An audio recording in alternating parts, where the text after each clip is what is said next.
अस्सलामुअलैकुम वरहमतुल्लाहि वबरकातुहू। उम्मीद है आप सब खैरियत से होंगे। आज की जो हमारी वीडियो है ये एजुकेशन सब्जेक्ट के मुतालिक है, ठीक है ना। तो इसका जो टॉपिक है वो है role of psychology in learning. तो ये डिफरेंट टॉपिक्स हैं इसके अंदर।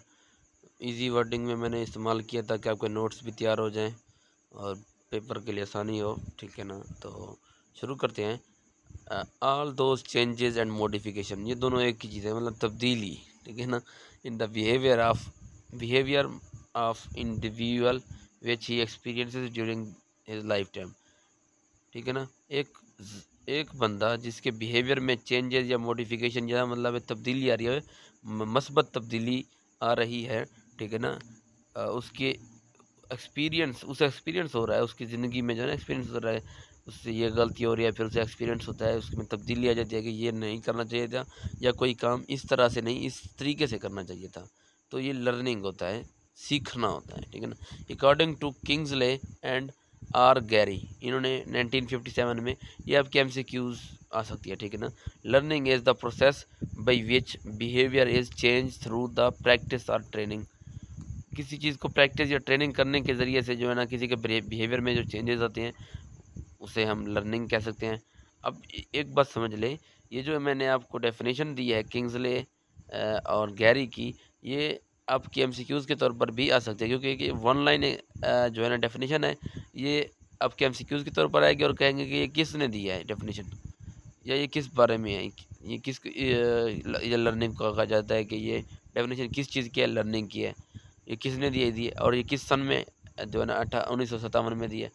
अब आगे क्या है, अकॉर्डिंग टू किम्बल। अब किम्बल की इसी तरह learning is relatively permanent changes in behavioural potentiality that occurs as a result of re practice. इस तरह इसकी है, ठीक है ना। ये परमानेंट चेंजेस कहता है उसमें। अब Lindgren, according to Lindgren, educational psychology include 3 focal points of education which are following. अब लिंडग्रेन के 3 फोकल पॉइंट्स कौन से थे, ये आपका जो है ना MCQs आ सकता है, ठीक है ना। वो ये तीनों है, मैंने एक्सप्लेन कर दिए लॉन्ग क्वेश्चन के तौर पर। ये आपका पूरा जो है ना आ जाएगा, अगर आप करना चाहें तो। इजी वर्डिंग में है, आपको समझ भी आ जाएगा, आपको याद भी आसानी से इंशाल्लाह हो जाएगा। तो देखते हैं द लर्नर। लर्नर कौन सा है? The learner is the focus of educational psychology. Educational psychology का जब का फोकस कौन होता है? The learner. अब ये आपकी MCQs हो गई, ठीक है ना। In fact the main subject of educational psychology is the learner and his development. ये दो मेन सब्जेक्ट कौन से हैं? डेवलपमेंट है लर्नर की और लर्नर है, ठीक है ना। इन the classroom the learner exhibits a variety of behavior pattern in which he gives expression to his emotions, his social feeling। मतलब है कि एक क्लासरूम के अंदर डिफरेंट काइंड के स्टूडेंट्स होते हैं, हर किसी के अपने इमोशंस फीलिंग्स होते हैं, बिहेवियर होता है, पैटर्न मुख्तलिफ होता है हर किसी का। तो वो बता रहा है, ठीक है ना। अब वो क्या है, as a large number of factors which are causes of his overall behaviour. मतलब डिफरेंट उसका माहौल है, उसके इर्द गिर्द का मुआशरा कैसा है, उसकी सोसाइटी कैसी है, उसकी कम्युनिटी कैसी है, तो उसके मुताबिक ही उसका जो है ना जो बिहेवियर है वो होगा। अब क्लास के अंदर एक ही उस्ताद एक ही क्लास में जो होंगे तो उनके ऊपर इफ़ेक्ट्स होंगे, तो वो उनका बिहेवियर में चेंजेस भी आएंगे, तो वो थोड़े से सेम होंगे सब में, ठीक है ना। एजुकेशनल चेंजेस भी आप कह सकते हैं। Educational psychology takes into consideration all these factor to determine is growth and development. Growth and development जो है ना मेन काम है एजुकेशन साइकोलॉजी का। अब ये आपका क्वेश्चन भी आ सकता है कि एजुकेशनल साइकोलॉजी के 3 फोकल पॉइंट्स कौन से हैं, या किसने दिए हैं? लिंडरग्रेन ने दिए हैं, ठीक है ना। इनको एक्सप्लेन करें, तो ये आप एक्सप्लेन करें। अब दूसरा क्या है, the learning process. All children do not show identical learning pattern. मतलब तमाम चिल्ड्रन का जो लर्निंग का पैटर्न है या काबिलियत है समझने की बूझने की, वो सेम नहीं होती। In the same classroom one can find slow learner and quick learner. एक जल्दी याद कर लेता है, जल्दी समझ जाता है, दूसरा जो है ना वो देर से समझता है, या उसे काफ़ी मुश्किलात का सामना होता है किसी चीज़ को याद करने समझने में, और वगैरह वगैरह। Changes in learning behaviour happen during the learning process. अब लर्निंग प्रोसेस के दौरान जो है ना उनके बिहेवियर में चेंजिंग आती जाती है, क्योंकि एजुकेशन से शऊर आता है, और जो भी एजुकेशन हासिल करता है उनके बिहेवियर में भी चेंज आता है, उनके उनके थिंकिंग मेथड में भी चेंज हो जाता है। तो मतलब ये एजुकेशनल साइकोलॉजी में आ जाता है। अब in educational psychology that's layer emphasis, emphasis मतलब जोर देना on motivation and interest. Motivation किसी चीज़ का जज्बा होना, इंटरेस्ट मतलब उसके शौक होना, ठीक है ना। मोटिवेशन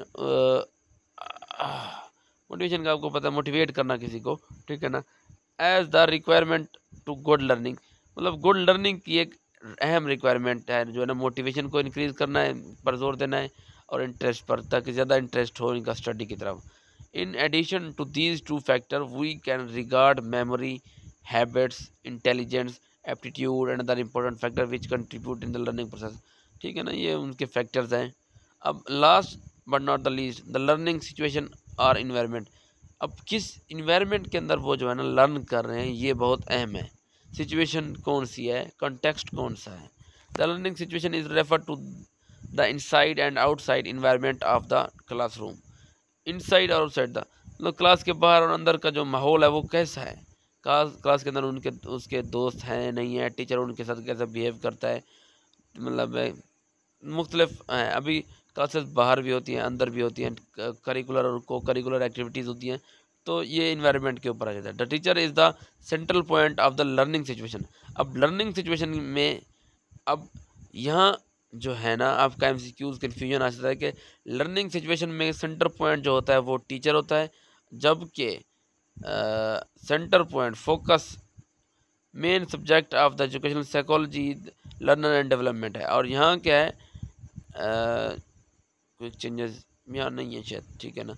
उधर अच्छा लर्निंग सिचुएशन है, और एक लर्नर में जो है ना ये है स्टूडेंट है, लर्नर है, और जो लर्निंग सिचुएशन है उसमें स्टूडेंट नहीं टीचर जो है ना मेन जो है ना सेंट्रल पॉइंट होता है, क्योंकि वो इन्हें इन्वायरमेंट फराहम करता है और उन्हें समझाता है, उन्हें इस काबिल बनाता है कि वो तरक्की कर सकें, समझ बूझ सकें।